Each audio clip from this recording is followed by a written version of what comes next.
할렐루야. 오늘 우리 주님께서 큰 바위에 숨기시고 우리 인생을 주님의 손으로 덮어 주실 줄로 믿습니다. 이 시간 말씀을 받겠습니다.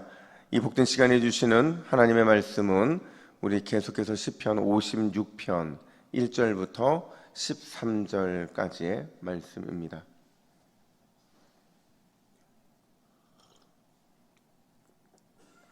시편 56편 1절부터 13절까지의 말씀, 내게 어찌하리이까 라는 제목으로 오늘 말씀을 받겠습니다. 우리 1절부터 함께 교독합니다. 하나님이여 내게 은혜를 베푸소서. 사람이 나를 삼키려고 종일 치며 압제하나이다. 내 원수가 종일 나를 삼키려 하며 나를 교만하게 치는 자들이 많사오니 내가 두려워하는 날에는 내가 주를 의지하리이다. 내가 하나님을 의지하고 그 말씀을 찬송하올지라. 내가 하나님을 의지하였은즉 두려워하지 아니하리니 혈육을 가진 사람이 내게 어찌하리이까. 그들이 종일 내 말을 곡해하며 나를 치는 그들의 모든 생각은 사악이라. 그들이 내 생명을 엿보았던 것과 같이 또 모여 숨어 내 발자취를 지켜보나이다. 그들이 악을 행하고야 안전하오리이까. 하나님이여 분노하사 뭇 백성을 낮추소서. 나의 유리함을 주께서 계수하셨사오니 나의 눈물을 주의 병에 담으소서. 이것이 주의 책에 기록되지 아니하였나이까. 내가 아르는 날에 내 원수들이 물러가리니 이것으로 하나님이 내 편이심을 내가 아나이다. 내가 하나님을 의지하여 그의 말씀을 찬송하며 여호와를 의지하여 그의 말씀을 찬송하리이다. 내가 하나님을 의지하였은즉 두려워하지 아니하리니 사람이 내게 어찌하리이까. 하나님이여 내가 주께 서원함이 있사온즉 내가 감사제를 주께 드리리니. 함께 있습니다. 주께서 내 생명을 사망에서 건지셨습니다. 주께서 나로 하나님 앞 생명의 빛에 다니게 하시려고 실족하지 아니하게 하지 아니하셨나이까. 아멘. 여러분, 살다 보면 참 다양한 감정들 또 상황들을 만나잖아요. 기쁠 때도 있고 슬플 때도 있고 또 불행을 느낄 때도 있고 행복을 느낄 때도 있는 게 우리의 인생이잖아요. 그래서 우리가 살아가며 느끼는 감정을 네 가지로 표현을 하는데, 기쁠 희자, 화날 노자, 그리고 사랑 애자, 즐거운 락자를 써서 우리가 뭐라고 인생을 정의합니까? 희노애락이라고 이렇게 이야기를 한다는 거죠. 근데 문제는 이런 감정들이 거의 대부분 하나님을 생각하지 못하게 만들 때가 많다는 거예요. 그러니까 너무 기뻐도, 또 너무 화가 나도, 너무 사랑이 넘쳐도, 너무 즐거워도 그 모든 것 가운데 계신 하나님을 떠오르지 못할 때가 굉장히 많이 있다는 겁니다. 근데 여러분, 진짜 믿음이 뭐냐? 진짜 믿음은요, 우리의 감정과 상관없이, 아니 여러 감정들 속에서 절대 하나님을 잊지 않는 것, 하나님을 기억하고 하나님께 즐거움도 분노도 사랑도 즐거움도 다 말할 수 있는, 고백할 수 있는 그 상황이, 그게 진짜 믿음이라고 말할 수 있다는 거예요. 오늘 다윗이 그랬다는 거죠. 사실 다윗은요, 아마 인생 속에서 극단적인 감정과 또 극단적인 생각, 이걸 우리는 망감이라고 말하는데, 이 망감이 교차하는 상황들을 참 많이 만났잖아요. 근데 중요한 건 그 어떤 망감이 교차하는 상황에서도 다윗은요, 늘 하나님을 생각했고 하나님과 감정을 나누는 것을 기뻐하는 사람이었다라는 겁니다. 오늘 본문을 보시면, 오늘 본문도 다윗은 이렇게 시작을 합니다. 1절 상반절 보니까 하나님이시여 이렇게 시작을 해요. 여러분, 성경에서 특히 시편에서 하나님이시여라는 표현이 등장을 하면 이 시편은요, 탄식의 시편이에요.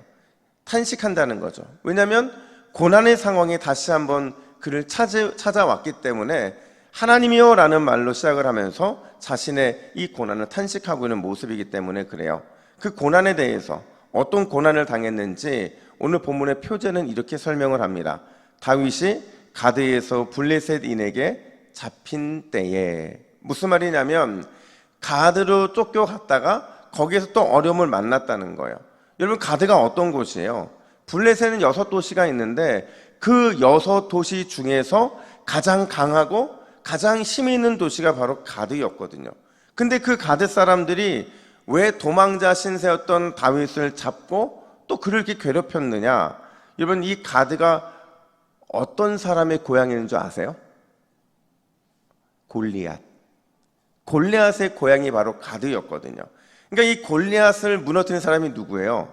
다윗이니까. 그러니까 다윗이 골리앗을 무너뜨린 다윗이 왔으니 얼마나 그를 미워할 수밖에 없었겠냐는 거죠. 그래서 오늘 본문 앞부분을 보면 다윗이 얼마나 큰 어려움을 당하고 있는지를 표현해 주는데 우리 1절과 2절 말씀을 같이 함께 읽습니다. 시작.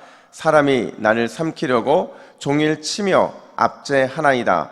내 원수가 종일 나를 삼키려 하며 나를 교만하게 치는 자들이 많사오니. 여러분, 이게 표현이요 되게 완곡하게 표현돼서 그렇지 마치 맹수가 먹잇감을 추격하듯이 다윗의 적들이 그렇게 숨어서 덮칠 때를 기다리고 있는 상황이 바로 오늘 보면 상황이고요. 심지어 5절에 보니까 다윗의 말을 곡해하고 또 사악한 생각을 하면서 어떻게든 다윗에게 누명을 씌워서 그를 해하려는 게 바로 오늘 본문의 상황이더라는 거죠. 바로 그때 다윗이 누구의 이름을 불렀어요? 하나님의 이름을 부르더라는 거예요.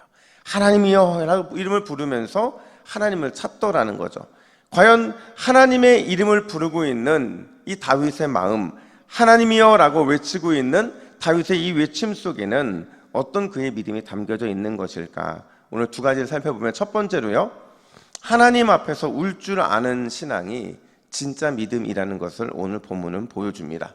우리 8절 더만 같이 읽어볼까요? 8절입니다. 시작. 나의 유리함을 주께서 계수하셨사오니 나의 눈물을 주의 병에 담으소서. 이것이 주의 책에 기록되지 아니하였나이까. 아멘.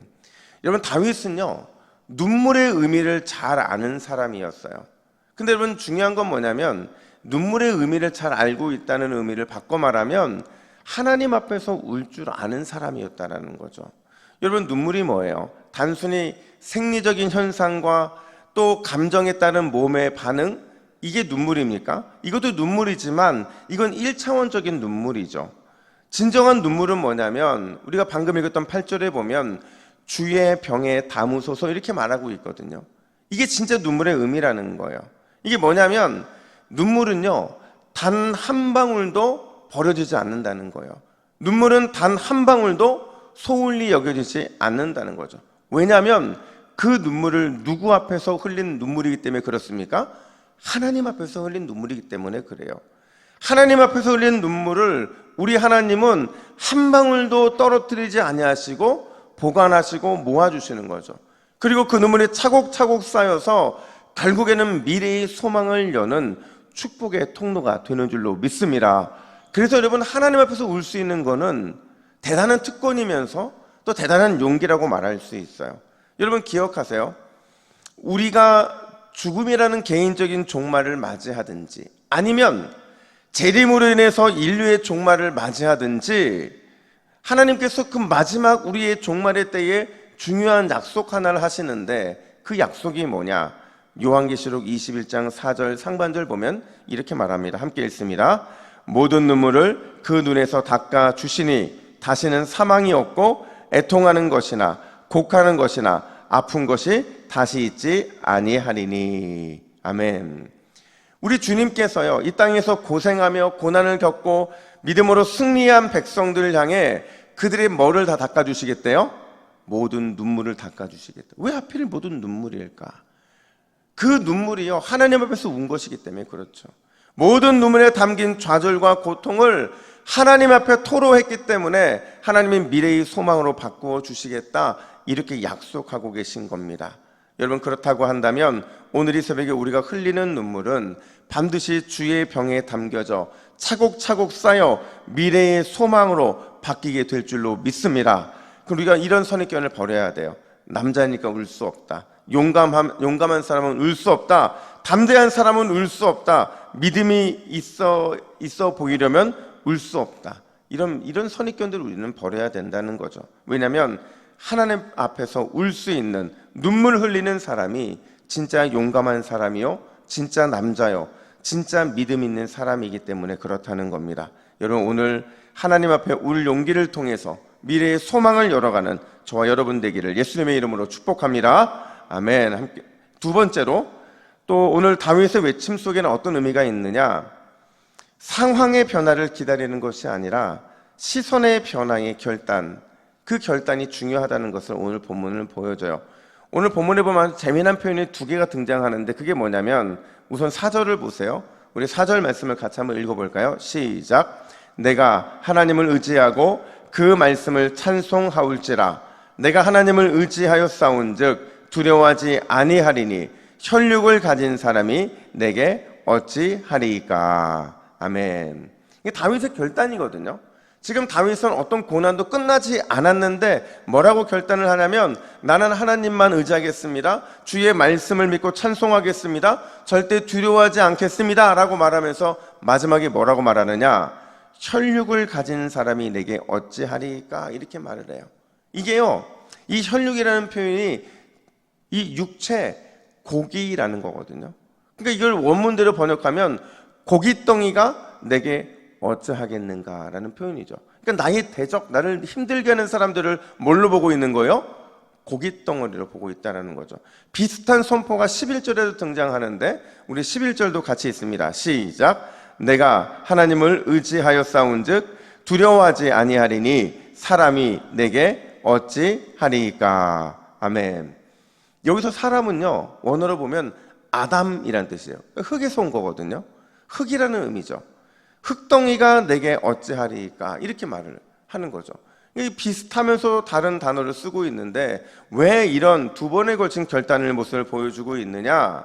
하나님의 자녀는요, 어떤 위험에 처하든지 절대 사람을 두려워하지도 말고 상황을 두려워해서도 안 된다라는 거죠. 그럼 누구를 두려워해야 된다는 얘기예요? 오직 하나님만 두려워해야 된다는 거예요. 하나님만 두려워하면 그 어떤 것도 우리를 어쩔 수 없다라는 것을 다윗은 믿음으로 선포하고 있더라는 거예요. 여러분, 성경에서요, 두려움이라는 단어가 총 몇 번 쓰였는지 아세요? 굉장히 쉬워요. 몇 번 쓰였을까요? 365번 쓰였습니다. 신기하죠? 하필이면 두려움이라는 단어가 왜 365번일까요? 이렇게 생각해 볼 수 있어요. 매일 한 가지씩 두려움과 싸워 이기라는 의미가 아닐까. 그래서 학자이자 정치가인 존 L. 비커스코라는 사람이 뭐라고 말을 하냐면, 오 주님, 오직 주님만을 두려워하고 다른 어떤 것도 두려워하지 않을 용기를 주십시오. 하나님만을 무서워하고 그 어떤 것도 무서워하지 않을 용기를 주옵소서. 이런 고백을 통해서 날마다 이 기도를 통해 하루에 한 가지의 두려움과 하루에 한 가지의 무서움과 싸워 승리하라고 그렇게 몸부림을 쳤다고 하더라고요. 여러분, 오늘 이 새벽에 하나님만 두려워하시기를 간절히 축복합니다. 하나님만 두려워하면 반드시 세상에서 담대하게 세상과 맞설 수 있어요. 근데 우리가 하나님을 두려워하지 않기 때문에 오히려 세상이 더 두렵게 느껴지는 거죠. 우리가 함께 기도의 제목을 같이 읽습니다. 시작. 주여, 하나님 앞에서 눈물 흘리며 기도함으로 미래의 소망을 보게 하옵소서. 하나님만 두려워함으로 세상과 담당히 맞서는 참 성도의 삶을 살게 하옵소서. 아멘. 기도하겠습니다. 하나님 아버지, 오늘도 주님만을 두려워하고 다른 어떤 것도 두려워하지 않을 그 용기를 우리에게 허락하여 주시옵소서. 오늘 이 새벽에 눈물을 흘리며 기도함으로 미래의 소망을 보게 하여 주시고 날마다 우리의 삶에 말씀하시고 역사하시는 하나님으로 인하여 오히려 기뻐할 수 있도록 인도해 주시옵소서. 혈육을 가진 사람이 내게 어찌하리이까? 사람이 내게 어찌하리이까? 하나님, 다윗의 이 고백이 우리의 고백이 될 수 있도록 우리의 마음을 강하게 붙들어 주시옵소서. 감사드리며 예수님의 이름으로 기도하옵나이다. 아멘.